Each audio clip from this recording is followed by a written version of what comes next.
Today we are in the next part of our series that we call Rethink It. And if you've been tracking along, if you've been with us through this, that you know there's some big ideas, like the big idea of the series, and I think the song helps us with this. But the big idea is that we're talking about the often overlooked relationship between good questions and good decisions. Because questions actually set us up to make good questions, set us up to make good decisions. And I'm very convinced of this, is that if you and I will ask and we will honestly answer and then we will act on our answer to the questions we're talking about in this series, I'm just convinced that we will make the kinds of decisions that will consequently make our lives better and make the life of the people who are around you and depend on you. It will make their life better as well. Because here's what we've said each week in this, is that we aren't the only people who are impacted by our decisions. And not only are we not the only people impacted by them, but we're not the only people impacted by our "what was I thinking" moments as well. Now, again, if you're tracking along with us, we're working through some questions. And our first question is what we call the integrity question. And the integrity question is simply this: am I being honest with myself? And then we had to add an extra word onto that. When we're looking in the mirror, am I being honest with myself? And then we have to ask this: really? Am I being honest with myself really? Or am I selling myself short with something I'm going to actually regret later? And I hope you've been being honest with yourself, even if being honest with yourself is making you feel a little bad about yourself. And then we talked about another question, which we called the legacy question. And the legacy question was simply this: what story do I want to tell? And when the decision that you're in the process of making right now, like whatever that decision is for you right now, that you're making it later, it's just going to be nothing more than a story that you tell. Once you make the decision, later that decision is going to be nothing more than a story that you tell. So the question is what story do you want to tell? And what story do you want told about you? And the good news of this is really good news. We all get to decide that. As far as it's up to you, you and I write the stories of our life one decision at a time. And that brings us at last to our third question. And our third question is what we're going to call the conscience question. And here's the question: what tension am I avoiding? Like while I'm making a decision, I'm considering all the options, I'm sort of focusing in maybe on one option. Does that option create some tension that deserves my attention, but I'm avoiding it? Now, sometimes, and maybe more times than we want to admit, an option that we're considering does create some tension that's inside of us. Sometimes it's something just doesn't seem right about it. It causes us to maybe hesitate, and you already know how this goes. Initially, we have no idea why that tension is there, and we have no idea why it's bothering us. I've heard this, and maybe you've heard this as well, referred to as a red flag moment. You know, like, I don't know, I can't quite put my finger on it, but there's something that just doesn't fit. Something doesn't seem right about this. And you know what I'm talking about, right? Because you've had this. This is just that internal sense of about this thing, like I don't know what it is, but something about this, and don't ask me a lot of questions about it because I don't even have the answers, but something about this just doesn't seem right. And when that happens, you just owe it to yourself to pause and pay attention to whatever that tension is that's coming up inside of you. Don't ignore it. Don't brush it off or rush it. Don't talk yourself into it. Don't talk yourself out of it. Pay attention. What I'm trying to tell you is let that tension bother you. Now, the problem, of course, with this whole idea is that's not easy to do. It's not easy for all the same reasons that we've talked about already in this series. Because what happens is our focus gets blurred, maybe a little foggy, and that exaggerates something. Our confirmation bias kind of that we talked about kind of kicks in. Our schedules sometimes pressure things. Sometimes we're in a hurry, and somebody else maybe is in a hurry as well, or that salesperson that's in our head, they're always in a hurry. And in most instances, we're under the impression, and this is huge because in most cases, I think we think that we're under the impression that what's bothering us maybe really isn't bothering anybody else around us. It's like nobody else seems to be wrestling with what I'm wrestling with about this in their conscience. I mean, nobody in the office seems bothered by this at all. Technically it's not illegal, it's not immoral, but there's just something in you that feels like there's something not right about this. And so when something dings your conscience like that, I'm telling you, pay attention to that. Now, at this point, you may be thinking, okay, look, Shane, I get that. And I'm not exactly sure where you're going, and maybe I don't understand what you're talking about, but let me just say it out loud. Shane, I don't make decisions based on my feelings. Like some intangible tension that somehow I should give some attention to. What I do is I look at the facts and then I just decide based on the facts. Okay. Would you allow me to push on that just a little bit? Because actually, you don't. But I know it feels like you do. In fact, people who understand the brain and how the brain works, here's what they say about that. They say that when you and I have a red flag moment, it is actually a specific part of our brain that is alerting us to pay attention. And if we'll pause, we have a far better chance of making a better decision. And if we don't pause, we sell ourselves on avoiding the tension that deserves some of our attention. In fact, and if you're into facts, when you pause, more facts may come to light. And look, I'm not talking about emotionalism here. It's actually part of your intellect trying to cut through that fog of all the distracting bits of information that blurs our ability to think rationally. So pay attention to that tension inside. Don't avoid it. And then we've all had this experience. You're considering, like maybe you're right in the middle of making a decision and you sort of have a plan that's coming together and nothing about the plan is bothering you. And then someone else comes along and points out something you hadn't considered before, and suddenly there's a tension where there was no tension. Like now I have a hesitation. And let me just go ahead and tell you, usually it's your mom. I mean, moms are great about this. It's like, honey, look, all of that sounds really good except for just one fact. I think that's illegal, right? But we know it's not just our moms. Sometimes it's a friend. Hey, that sounds really good to me, but what's your wife going to think? Boom, tension. Hey, not a terrible idea, but have you thought about what your husband's going to think? Oh, tension. Does your boss know about this? Can you afford that? Tension. Does your contract rule that out? Tension. And of course, the problem with someone else bringing these things to our attention is now that creates a relational tension, doesn't it? And that's the tension you should not avoid. You should pay attention to that, and let me tell you why.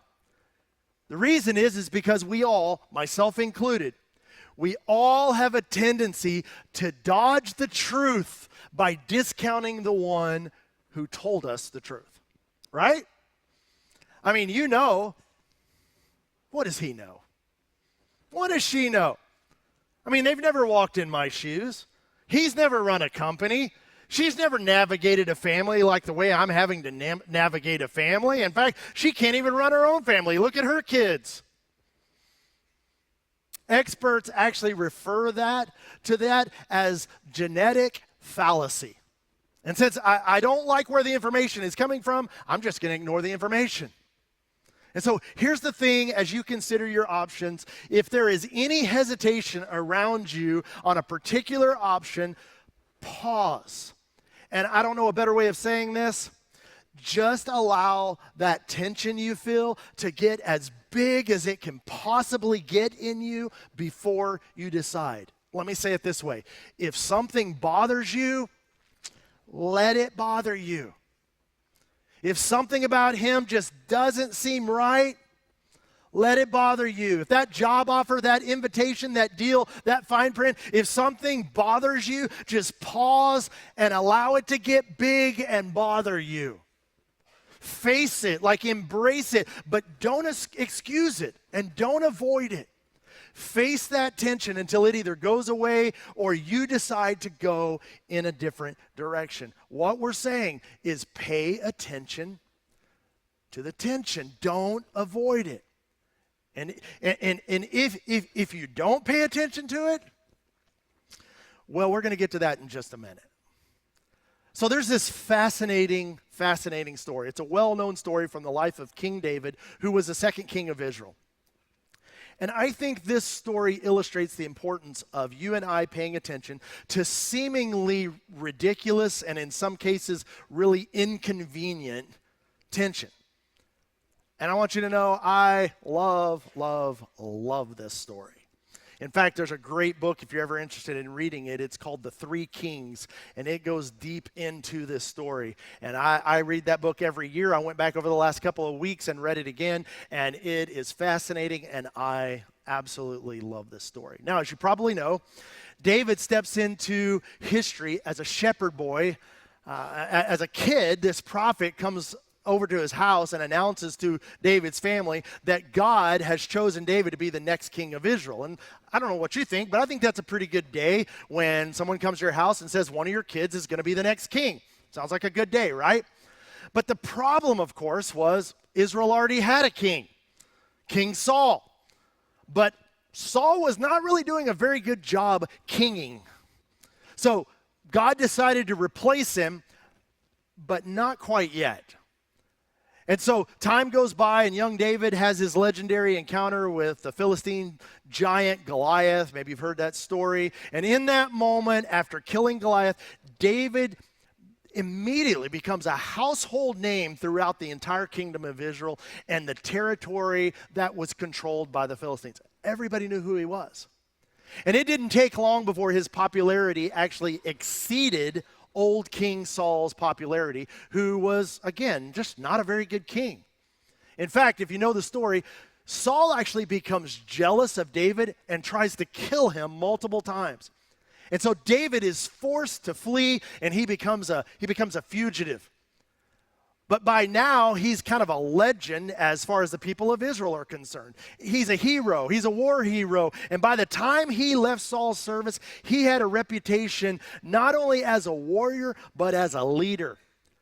So what happened is dozens, even hundreds of men flocked to David's side, and before long, he had his own small army. But it was an army without a home and made up of people just like David who were fugitives from the law and the king.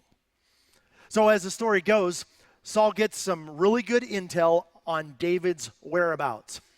And he gathers about 3,000 soldiers. And you just need to know, in ancient times, that was a huge army. And he gathered that many people, and he did that because he feared David, and he knew David's military ability. And so Saul leads this massive army of soldiers into the desert of En-Gedi to eliminate this threat to the throne once and for all.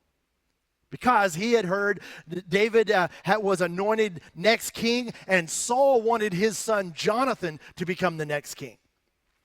And so as the story goes, late one afternoon, they are winding their way through the rocky hills of the desert of En-Gedi when Saul halts his entire army of men so that he can find somewhere private to relieve himself. And so he sees a cave, and he heads off by himself into the cave to take care of business. Now, if you know the story, you know this is where the story takes a strange but somewhat God-ordained twist. because David and a handful of his merry men are actually hiding in the very cave that Saul chooses. I mean, come on, what are the odds of that? I mean, you talk about the stars aligning, the gods smiling on you, right? And from David's perspective, this is the best case scenario. Apparently what happened was David got word, because he had good intel as well, that Saul and his oversized posse were heading that way. And so he told his men, you guys scatter into the hills and get in the caves, and you stay hidden there until Saul and his soldiers pass through. And then once they're gone, we will reconvene and we'll escape going the opposite direction. And all of that was working according to plan until Saul gets nature's call. And he dismounts his mule. He makes his way up to the very cave that David chose as his temporary hideout. And when David and his men see Saul coming their way, what did they do? They moved further back into the cave. So imagine this from David's perspective. He's inside the recesses of the cave, and he's staring out the mouth of the cave, and Saul appears as a silhouette. Saul, coming in from the bright light from the Middle Eastern sun, he can't see a thing, and he walks in just far enough to have some privacy, and he takes off his robe and he tosses it aside, and he squats down facing the opening of the cave with his back to David and his men. And so clearly, if you're David, right, clearly this was a sign from God that he had delivered David's enemy right into his hands. I mean, come on, what else could this possibly mean? He had already been anointed king, and everybody knew that. The only thing standing in his way was the current king, and there he is, unguarded, vulnerable, unsuspecting.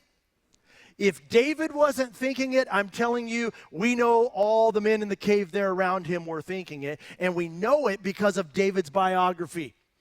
And here's what he says happens. That his men whispered to David back in the back of the cave. They're like, David, look.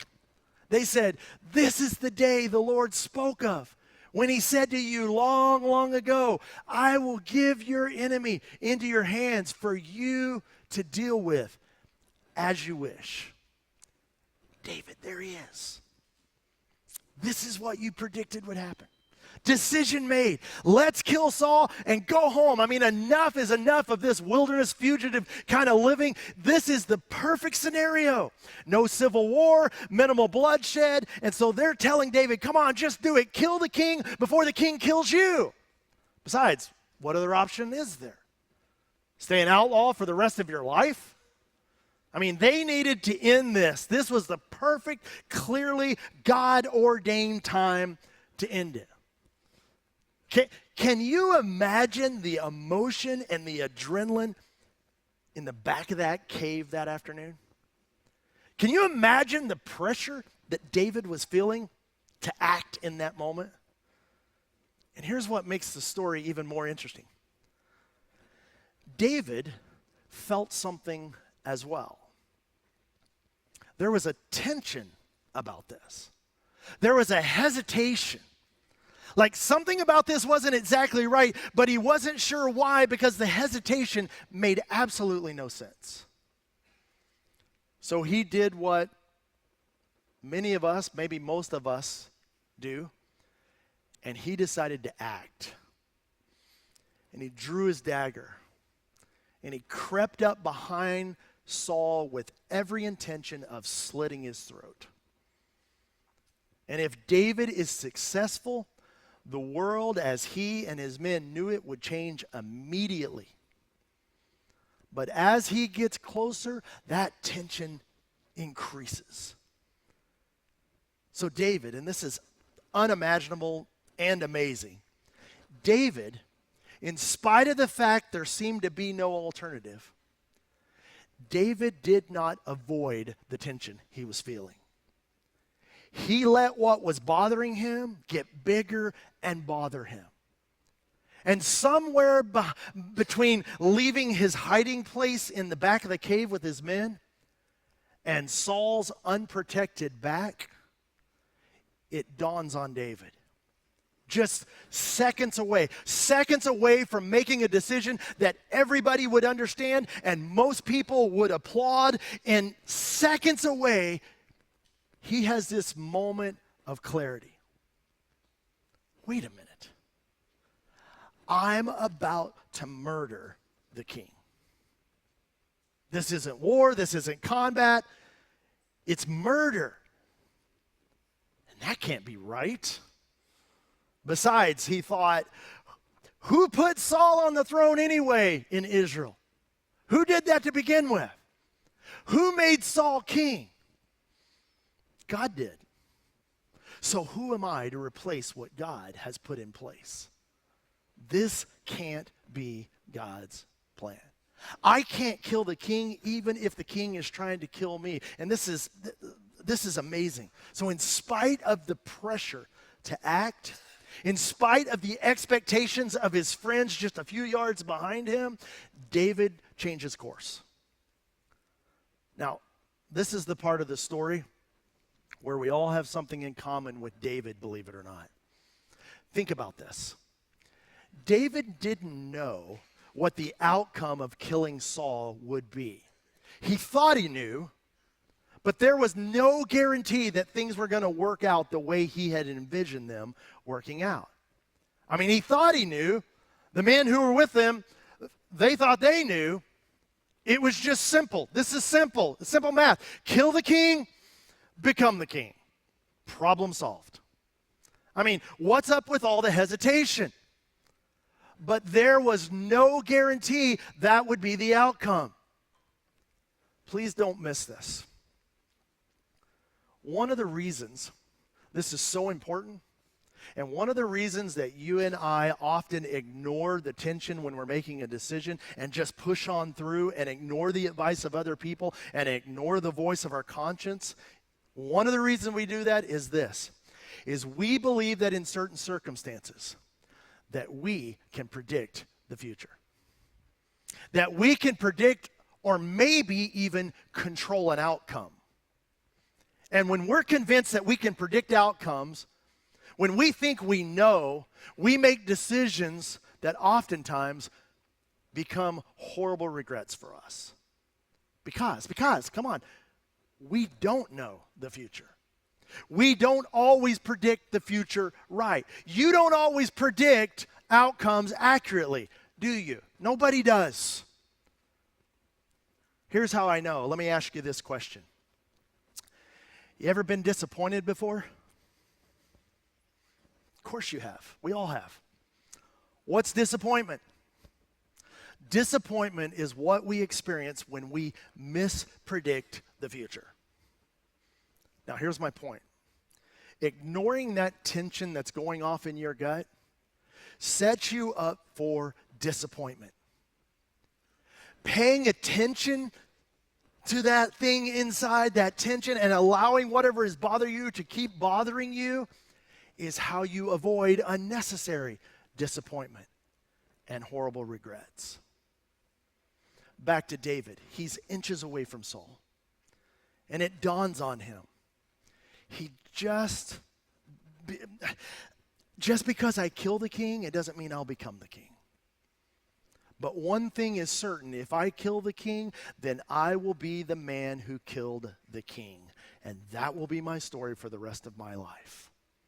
That will be my legacy. That will be my story I'm going to have to tell my kids and my grandkids. Can you imagine that? Hey, Grandpa, tell us one more time how you became the king, how you snuck up behind King Saul while he was using the potty, and you slit his throat. You're so brave, right? I mean, come on, that's not the story David wants to tell, and that's not the story that David once told about him. In fact, the author of the story says this, that David was conscience-stricken. That's how we know he was paying attention and not avoiding the tension inside of him. So somehow, some way, he paid attention to his conscience. And he does something that very few people, that very few of us have the self-control to do. He changed course midstream. And instead of murdering Saul in that cave, he goes to his robe and he cuts off a corner of Saul's robe that was laying to the side and makes his way back to his men in the back of the cave. And of course, they're watching all of this unfold, and they're in shock. I mean, they were so close to going home, only to watch this perfect opportunity slip through their dirty fingers. And I bet the expressions on their face must have said it all. They were basically looking at David going, "You got some splaining to do." And David whispers to his men, "The Lord forbid that I should do such a thing." Like, wait a minute, guys, wait. The Lord forbid. And they're like, why did you even leave the recesses of the cave then? Why are we actually here then? The Lord forbid that I would do such a thing to my master, who, by the way, is the Lord's anointed. To which they all whispered back, "Well, then let one of us do it. We have no problem with it." And David sharply rebuked his men and did not allow them to attack Saul. And Saul left the cave and went on his merry way, having no idea how close he came to losing his life that afternoon. So Saul rejoins his men, gets back on his mule, and he's preparing to continue the search for David when suddenly, and this is such an interesting and dramatic part of the story, they're about to head out, and Saul is saying, "Let's go, everybody's ready." And suddenly, he hears a voice calling his name. "Saul! Hey, Saul!" And 3,000 heads turn all at once. And jaws drop, because there stands the very man they've been hunting. The man they are paid to kill. The giant killer. There stands David in the mouth of the cave. The very cave that Saul just left. Can you even imagine the drama in that moment? Oh. And he's holding something. It's a piece of cloth the color of Saul's royal robe. And he holds it up. And Saul yanks his cape around. And sure enough, the corner's missing. And then David, at the mouth of the cave, bows to King Saul. And when he rises to his feet, everybody recognized in that moment that David was the better man once again. David was the hero of his own story. He spared Saul's life when everyone there knew that Saul would have taken his.